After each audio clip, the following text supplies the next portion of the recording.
Good evening, everyone. Welcome into Deborah's Quiet Corner. I know everybody's pretty much busy making your stuffings and your sweet potatoes and your greens and all of the sides that go along with Thanksgiving. But I just want you to just step into the quiet corner for a little bit. Can you just stop a little bit and take a breather and come in to Deborah's Quiet Corner and just take a load off for a little bit and then go back to the cooking and the cleaning and then the cooking and then the washing the dishes. That's all a part of it. And it's a blessing because I had to go out briefly last night to the store, and my oldest sister came over and she made three pies. She made a pear pie. Yes, a pear pie. She made two sweet potato pies. And we just hung out. It was quiet, it was peaceful. Um, she doesn't, go a lot of places, so I didn't mind her coming in because I know she wasn't out amongst a whole lot of people. She stays pretty much home like we do here, so I wasn't too concerned about her coming in to the home. I have a quiet setting here, as you can see. I have a candle in the back, and I try to set the mood as a quiet corner time and place to reflect on just being thankful. Um, being thankful. Some of us just think that we have what we have because of something that we did, or we treat people so nice, and that's why God blesses us with what we have, or we give more than the other person gives, and that's why God give us all He give us. It ain't about that. God is, He said He reigns on the just as well as the unjust, and what that means that when the sun comes out or the rain comes down, whether you claim in Him or not, you still get the drops of the rain and you still get the rays of the sun because He's just so good like that. He loves His creation, so He's not going to give one person something and then, He's not going to let the other people enjoy it as well. But we're going to stay on the subject of thankfulness. This is a time of thankfulness. We're in a pandemic, and I had to go to the store last night briefly. And I'm looking around and I'm like, Lord, even in the midst of this pandemic, you are still blessing people to get in their cars and to go into these stores. And they got money in their pocket, even as tight as the economy is right now, and buy what they want to buy so they can put it on their table tomorrow. That's a blessing.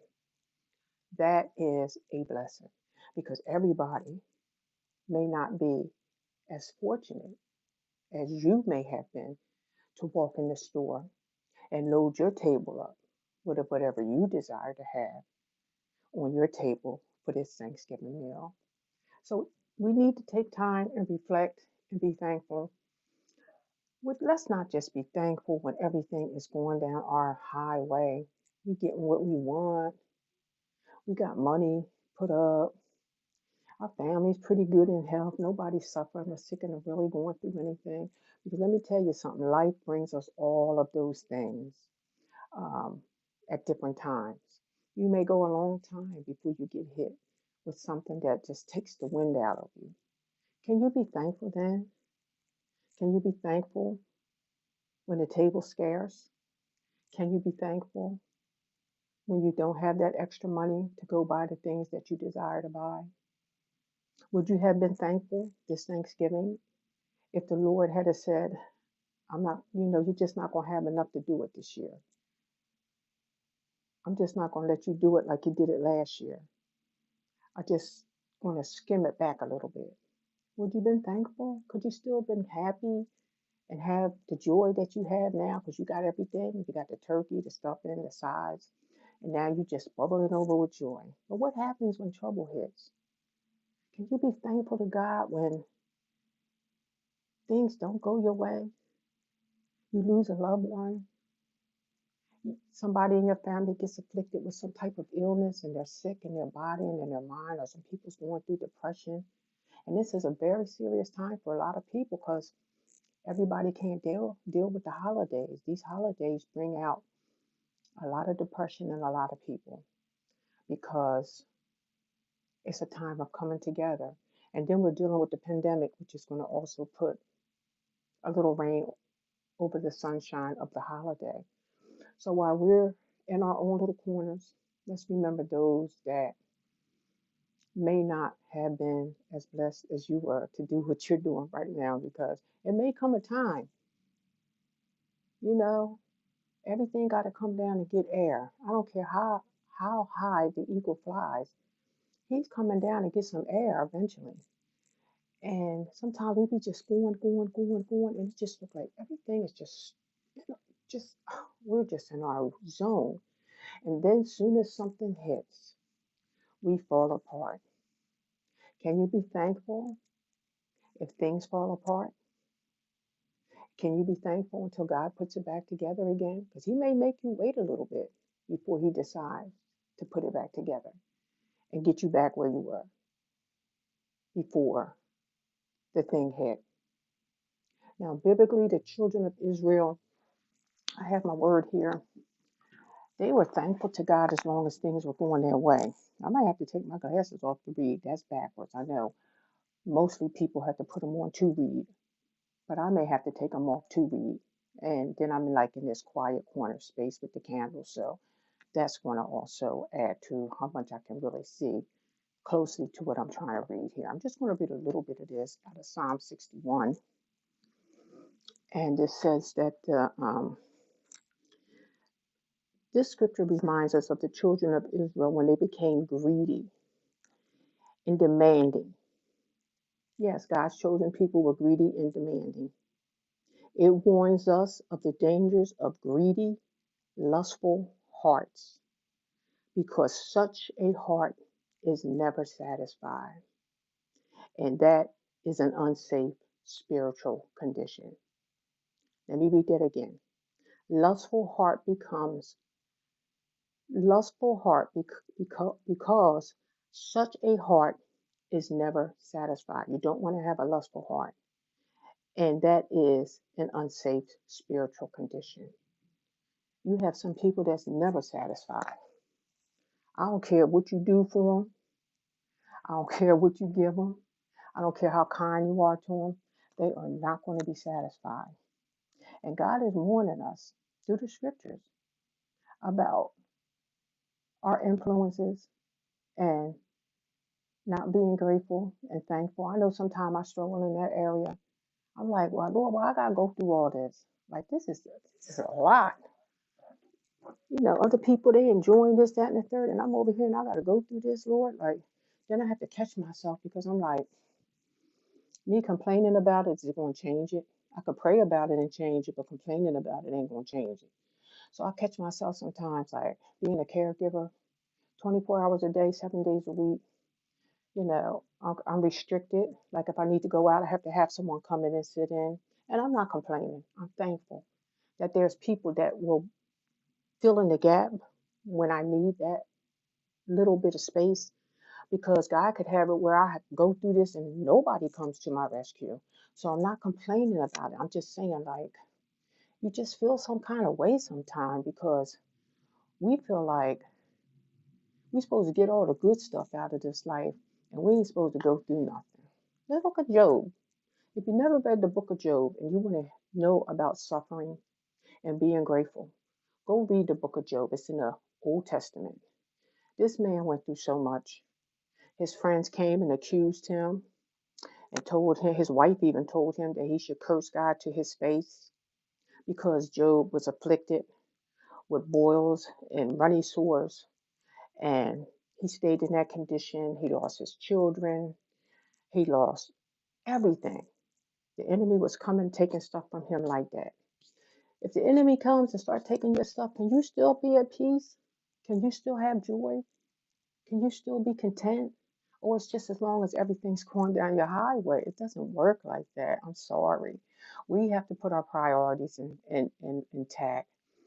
And yes, we're going to complain when we're going through that dry spell. And it look like God's not paying us no attention. We like, God, how long you going to keep me here? Like, I'm ready to come out of this. But He knows when to bring us out. He knows how long we should stay in the fire. He knows when the fire is getting too hot. He knows when to send earthly people down here to help you, because he's not going to come out of his throne and come down here and do what he put us here. We are God's hands and feet. We are his mouthpiece while we're still walking around down here, and he expects us to fulfill those purposes while we're still here to help others.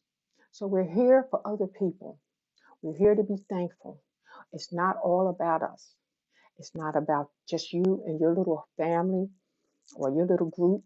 It's about people. It's about hurting people. It's about people that don't have what you have. It's about people that you may look down on because you feel like you're in a better place than they are. Look, circumstances can change in a blink of an eye. We could be up today and down tomorrow. The question is, can you be thankful if your circumstances were to change overnight? And where you are right now is not where you are in the morning. And you looking back now and you're saying, what happened? Will you still be thankful as you are now with all that food in your kitchen, all that food you're going to put in the refrigerator, all that food you're going to eat off of until it's all gone, all that food that you might have to freeze because you cook so much. And it's just that you was blessed to be abundantly blessed with so much that you're just so used to it that you just go overboard. And then, you might have a neighbor that you've been living next to for a long time. You never even spoke to that person. And you know they're living by themselves. And they may not be the nicest person, but you could say, can I offer you a plate? Would you like a plate of food? Because I'm so blessed and I'm so thankful, and I want to show that thankfulness, and I want to share what I have with somebody else. Can you do that? Will you be able to do that? It's easy to be nice to nice people, but can you be nice to nasty people? Can you be nice to people that ain't nice? We like to be around people that's nice. We don't want to go around people that ain't too nice. But that's the opposite of what the Bible teaches. We're supposed to go around those that are difficult, those that are what we call problematic. Those are the people that we're supposed to be around. Not just what makes us comfortable, not just what keeps us happy, and everything they say to you is oh so sweet, and they y'all never had a hard word. Y'all never had a harsh word with each other. Y'all just so lovey-dovey, and everything is just so great. It's easy to be around that kind of person. But can you go around a person that's nasty, the person that's says something about you and gossiped about you and said all kinds of mean and nasty stuff about you? Can you go back to that person and offer them a plate of food and show your thankfulness to God? Like, God, I know they ain't do me right. I know that, I should be angry, but I'm going to take this time and be grateful and thankful and share what you got because I'm just so grateful for what you blessed me to have. Can you do that? A lot of us have to say no to that. And until we can say yes to that, we have to re examine our attitude of gratitude. God is good to all of us. And we just so thankful that He does not give us what we deserve. Because if we got what we deserve, it's an airplane flying over, the airport is like going this way from where I'm at. So this plane is going back to Philadelphia. I don't know if you can hear it in the background, but it's like flying over my development. So the question is, can you be thankful? Can you show love to the unlovable? Can you show compassion to the one that's just so mean and you just like, what is wrong with them? That's when you have a heart of gratitude. I'm not going to stay on here long. I just wanted to stop in today. I didn't get on yesterday. And just tell you to be grateful. Be careful with the holiday. They say don't have a whole lot of people in your home. Please follow the guidelines. We don't want nobody telling us what to do. So some of us are going to pile all them people up in our house because they told us not to. And it's going to make somebody have to suffer. It was a family on TV last night, and then I'm going to hop off of here. They had a birthday party. They had about 15 to 16 people come from their immediate family, no outsiders. One person brought COVID in, and the whole family contracted COVID. The grandmother of the grandchildren, and the mother of the children she had to go into the hospital because they did not follow the guidelines. They didn't think it was going to happen. They thought they were all safe because their family, they were blood family. Let's just remember this COVID has no respect of persons. It don't care about your skin color. It don't care about your age. It don't care how young, how old you are. And let's just try to do our part. Um, there's no perfect answer to it, but if we at least try to do our part, we can kind of like keep it down a little bit.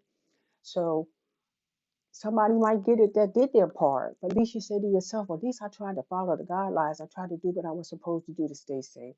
And we're just so thankful this time of year with a pandemic in the earth. People are still blessed to fill their tables with the abundance of God's blessings and mercy. I wish everyone a very thankful, blessed, grateful, awesome table full of food, laughter, and love this Thanksgiving of 2020. And hopefully by 2021, families will be able to come back together again to the table and give thanks as we know and what we used to have before we got this pandemic that came and hit the whole entire world. God bless you. Be thankful. Somebody else would love to be in your shoes. Be thankful. Be grateful. Love you guys. Happy Thanksgiving. God bless you. Bye bye.